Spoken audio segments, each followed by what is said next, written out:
The NFC and AFC conference champions will be crowned this weekend. The teams that didn't quite make it to that game have a lot of decisions to make to try to get over the hump and into these games 365 days from now. So, let's try to help them get there. Here is the off-season preview for the teams that were eliminated in the divisional round. We will start with the Houston Texans.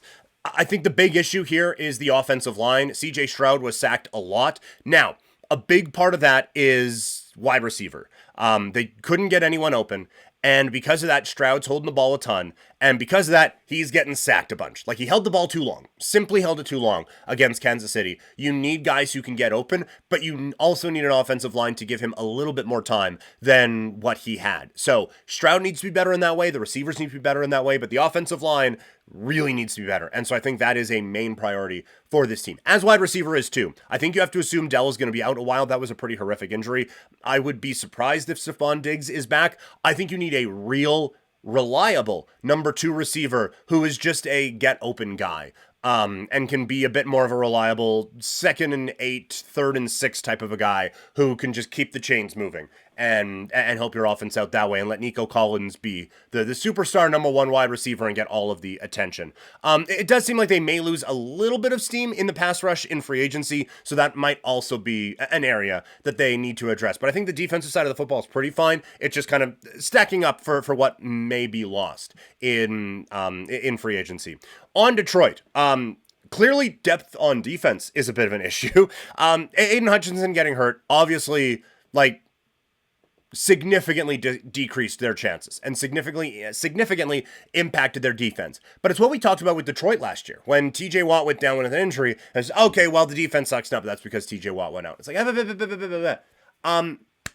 hey, maybe our defense shouldn't hinge on one guy. Let's just think that way, shall we? And so they go out and get Patrick Queen, and hey, look at that, the defense is really good again. I think Detroit needs to get a little bit more in the pass rush than just one dude, because Aiden Hutchinson going down is obviously a significant loss, but that should not forever alter your pass rushing game. So I think Detroit needs just a little bit more help in the pass rush there. They need at least one dude in the defensive backfield as well. That they need a little bit more help and a little bit more depth in the secondary, but I do think they need another playmaker back there to help come up with a few big plays.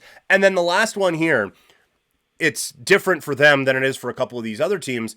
They're going to need to find an offensive play caller that matches up with Jared Goff and the strengths of this team in a way that Ben Johnson did. It felt like Johnson and Dan Campbell really did have a bit of a mind meld that included a Jared Goff in there as well. And he offensive coordinated in a way that really meshed with the attitude that Detroit was looking for and the aggressiveness that Detroit was looking for. And it was in a way that really did seem to enhance what Jared Goff has as a quarterback. That is a difficult thing to find again. And so, but it is at a crucially important time for this team, as it does seem like the window starting to close a little bit out in Detroit. So they're going to need to get that pass offense back to where it was, and finding an offensive coordinator to do that will not be easy. The LA Rams, they actually have a pretty good young core building on the defensive side of the football. We said this in the game recap on Monday. It just felt like anytime someone was making a play, it was, oh, hey, there's that rookie. Oh, there's that rookie. Oh, there's that young player out of whatever. Like, they have a pretty good young core going.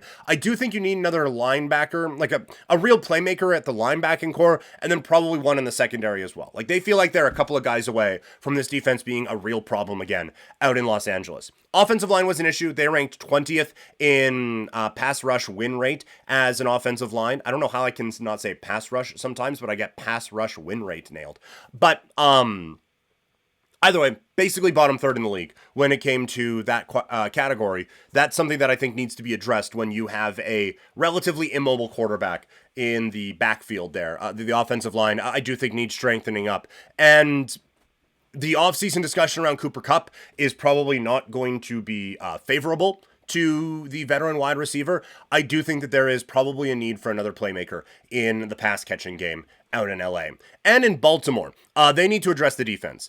They didn't have much of a pass rush. That definitely needs to improve. Also, they didn't have a great secondary, so that needs to improve. They need a few guys on the defense to really bolster things and get that going. Ronnie Stanley is a free agent. You either need to keep him or find a elite level replacement, because that is such a big part of what this team is doing. And I do think it is time to get Lamar Jackson a real number one wide receiver. Zay Flowers might end up being that. Him being hurt for the playoffs, I do think was a significant downgrade. But if you can get a real number one in there, then this team just goes to an entirely other stratosphere and allows them to really control things, I think, in a way that would just simply be scary for other teams. So those are the the off-season previews for the NFL teams that didn't make it to the conference championships.